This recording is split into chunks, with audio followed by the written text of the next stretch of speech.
Hello again. In this video we take a first look at a new feature coming to Blender 5, volume grids. This allows us to access volumetric simulations like smoke, fire and dust inside of geometry nodes, so we can create awesome animations like this one, based on a smoke simulation. And this one reuses the same smoke sim to create bubbles in water. This tutorial is free for everyone and has no annoying sponsored infomercials. But I would kindly ask that you hit the like button and subscribe to the channels. You can download the files from this tutorial over at patreon.com/chrisp. Huge thanks to all of my patrons. Let's dive in. Alright, so I'm using Blender 5 here. This is still in alpha at the time of this recording. I downloaded this version about a week ago. Of course, you can always download the latest version from the Blender website. Okay, so we want to access a smoke simulation or fire or dust or whatever inside of geometry nodes. So first we need a smoke simulation. Now there are websites where you can download finished smoke simulations because, you know, smoke and fire simulations, they can take quite a while. This one, for example, I found you can download VDBs, which is a file format for like the cache or the finished result of a smoke simulation or fire simulation. And these were generated with the amazing EmberGen.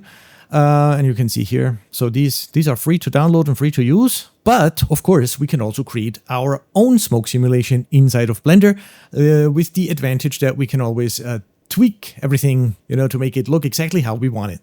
So that's what we're going to do first. Let's delete this and add an icosphere.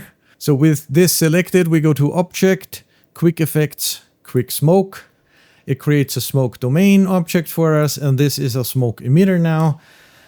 It's down here, that's good, but I want to scale this up and GZ this up, maybe even like this. Scale it up some more. And with the default settings over here, let's just hit spacebar and see what happens. Go back to first frame. Okay, so we have a smoke simulation going. This is cool. The resolution isn't very high, but we can change that over here. And then we also have to decide how long we want our simulation to be. I think I'm just gonna do, I don't know, 150 frames to keep it simple. And then also I want to animate this. I just want like a single puff of smoke. On frame 29, we hover over use inflow and hit I on the keyboard to create a keyframe. And then on 30, we switch it off and hit I again. So now we should only have smoke inflow for the first 30 frames. And then it stops. Okay. So this is our simulation. Maybe this is actually a bit too big. Now that we know what it looks like. Okay. You can also play with like the heat and everything of your inflow object. Let's maybe turn up the heat to 2. That should make it rise a little faster. I don't want to spend too much time here because this is not about smoke simulations. This is about geometry nodes. Anyway, this is the puff that we get. We can add one thing though, just to make it look a little bit more interesting. We could go to Shift A, force field and turbulence and just put that in here. And then the turbulence strength, we set that down to like 0.1 or something. So let's see what that looks like. Let's see, 0.3. Okay, so the turbulence is influencing our smoke. Looks cool. Now on the smoke domain object, we go down to where it says cache. And we can pick here, we said we have 150 frames. So we have to put in, we want to cache 150 frames. Then we have to pick a directory where we want to save everything. And then down here, we can go to all. That gives us the bake all button. And when we hit that, it is now baking our smoke simulation. It's not showing us, but it's doing it. Okay, the simulation is finished. The bake is done. By the way, you can see down here that the format that we saved our cache in is OpenVDB, and that's exactly what we want. Okay, so this is the folder that I saved everything in, and it created all of these directories. The one that we want is the data, and you can see here we have a VDB. So there's one VDB file for each frame of our 150 frame simulation. Okay, now let's use our VDB files that we just created.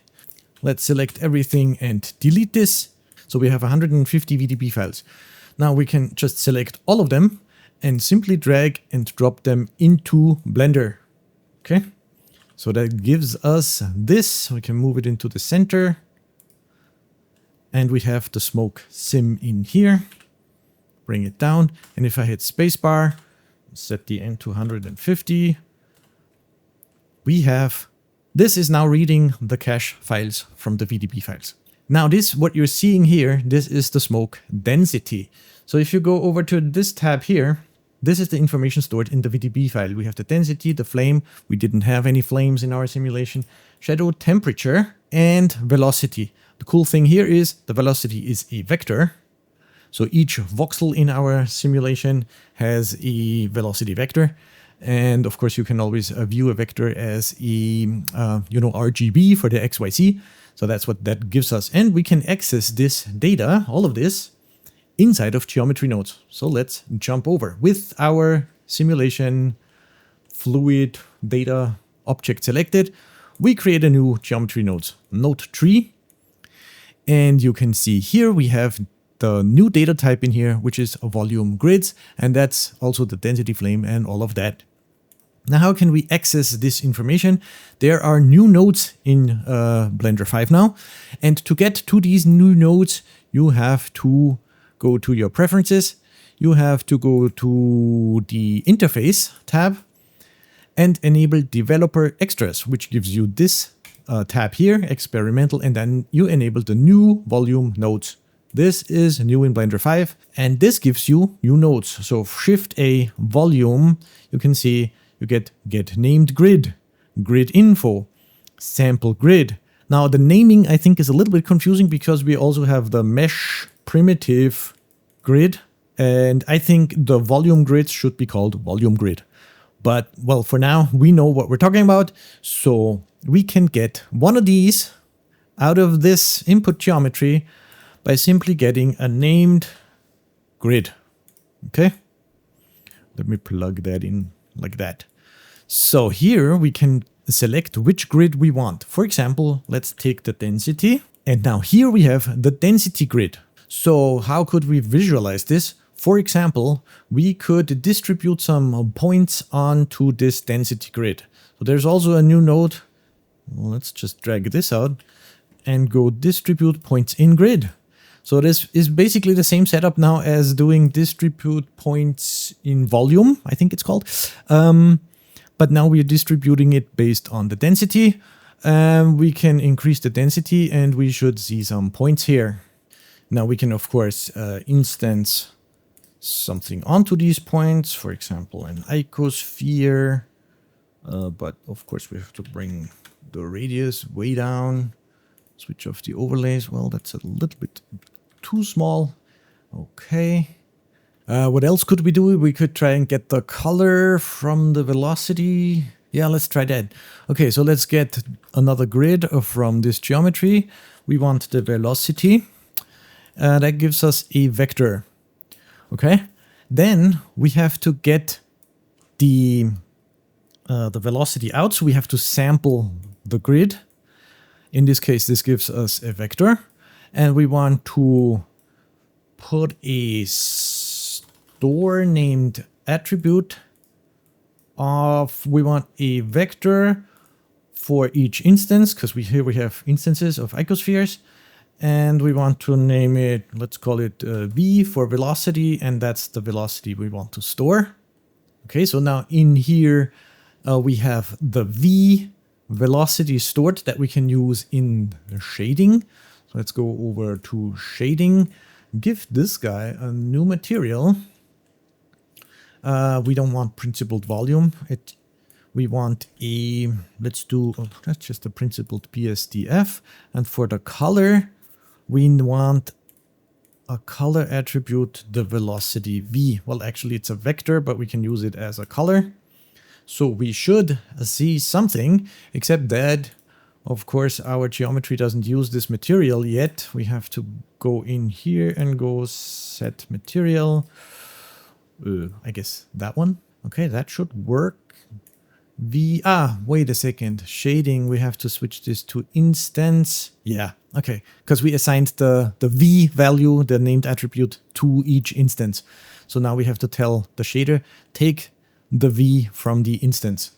Okay, so you can see we can access the VDB data inside of geometry nodes, which is cool. Now, what we want to do is we want to create some mesh, and we want to manipulate the mesh based on this smoke simulation. I'm going to create a mesh primitive. Now let's do the same thing as I did. Let's do a circle. And if I plug that in here, we should see that it's down here. So we have to transform our circle, bring it over, look at it from top, bring it this way. Okay, and from the front view, we also want to bring it up so that our smoke puff can go sort of through it. Now, how about the dimensions here? Let's maybe make this circle 2 meters. And also we want to fill it. So we want to go n-gon. That's cool. And then all we need this for is to distribute points on faces, so that we get this. Now let's set this to 100 so we get a bunch of points, and we can always increase that later. Okay, this is our geometry that we want to have influenced by this smoke simulation. So how do we do that? We're gonna need a simulation zone. So Shift A, simulation. And that gives us these two nodes. I have many tutorials here on the channel explaining how this all works. And the input geometry for the first frame of our simulation is this. In here, we manipulate these points, and then this would be the output that we want to look at. Of course, we also want to set the material here. We're also gonna have to instance. Let's just get this stuff over here. We're gonna instance some points onto these, the icospheres. Let's connect this back up. Okay. And then we also probably want to set shade smooth. Now let's manipulate these points. So you know that if you want to move something in geometry nodes, you have to use the set position node. So let's go set position, plug that in here. And on each frame, we want to offset the point based on something from our smoke simulation. So how can we do that? Well, we want to sample the grid. Let's take the velocity vector. Yeah, this is good. Let's get rid of this. And let's just plug that in here and see what happens. So let's go back to frame 1 and hit spacebar, and it's already doing something, but it is quite wild. Now we get a velocity vector for each voxel. For simulation, we want to scale this vector down, and we can scale it down based on, well, maybe just a constant factor. Or if you want to be able to change the frame rate of your animation later, now it's set to 24. What if I want to set this to 30? Then I would have to change that scale factor again. And so if you want to be able to change this, there's a cool feature in here, which is the delta time. And we can scale this vector, so scale vector by delta time, and that enables us to simply switch the frame rate later, and it still has like a scale factor for our velocity vector that is, well, maybe I can even show you. Does this show me? It's 0 now, but if I hit spacebar and I hover here, you can see it's 0.03. That would be the amount of seconds between frames at 30 frames per second. If we go to 24 and simulate, now it's a different value. So that's a little trick for simulating or for using simulation nodes in geometry nodes if you want to be flexible with your frame rate. So now let's go back to frame 1 and you can see, oh yeah, it's already working. And it's so cool looking, right? So we get this poof and it just pushes the points upwards. Awesome. Now, what else can we do? So this is nice. We can, of course, increase our density here so we get more points. That always makes it look cooler. Now also we could use, we could set the size here of the icosphere based on the density. Yeah, why not? Let's try that. Okay, so back down here, we have already gotten our density from the geometry, the density grid. We don't need to distribute points, we just want this value. Okay, so we have to sample grid float value. And what if I scale this now? So we have really tiny dots and some larger dots. Okay. Yeah, it does something, especially down here where that first poof is really big. We get bigger nodes. Of course, we can plug in a math node. Math, multiply. Where's multiply? So let's do times 3. Oh, we have to make these a little rounder. So give the icosphere some subdivisions. And now we have this, but where the density is really low, the dot is really small. I don't like that. So I'm gonna plug in a float curve. And I'm gonna bring this up a little so that all the dots are visible. They're just a little smaller. And then we can also do stuff like this. Okay, so only the really dense parts get bigger spheres. So now it looks like that. Now you've already seen how we could do stuff like, for example, set the color. Maybe the color should also be based on the density. So all we really need to do is back here where we have all the instances, we store a named attribute. We want to store a float on each instance. We call it D for density, and the value would be this guy. So now in our material, which is still called V, we can go over here, and on the V material, we can plug a color ramp in here, plug that in here. Let's see if this works. So we can go from something like, I think I did something like bluish all the way to orange, but of course I want HSV to get this nice gradient. Of course we stored it on D. D. Now the last thing I want to show you is we have the smoke simulation. We can do stuff with it in geometry nodes, but we don't just have to use it as is. We can, for example, manipulate these vectors that we get here. For example, up here, when the temperature of the smoke decreases, then it doesn't rise anymore. Now for the water bubbles, I wanted to keep the bubbles going upwards. So all we really need to do is in your simulation here where you get the velocity vector, you can always do some vector math. And for example, add something to the z-axis. Let's just try that real quick. What does that look like? So now you can see we're moving everything up constantly. Okay, so you can add, other effects. You could add noise to this. So you could add like fake detail to your smoke simulation in here. Another thing you can do is you can sample at a different position. So for example, here we're sampling the velocity vector from our voxel grid at its position. But of course you could change the position. So this is the same as plugging this in here. Okay, still same thing. So now we're looking at our smoke simulation at its original position. But of course, we could manipulate what we're looking at. So we could put in vector math in here to sort of change the coordinate system of the smoke simulation, of where you're sampling your smoke simulation. Now, of course, the last step would be to render this out. So you put in a camera, you think about your material. So here it is once again, my animation. I rendered this out with several thousands of particles in cycles with motion blur. And I think it looks just awesome. Let me know what you think about this cool new feature in Blender 5. Again, the blend file of the tutorial is over at patreon.com/chrisp. Subscribe and support below. Also check out my other channel, Chris P Tech. Thanks for watching. See you soon.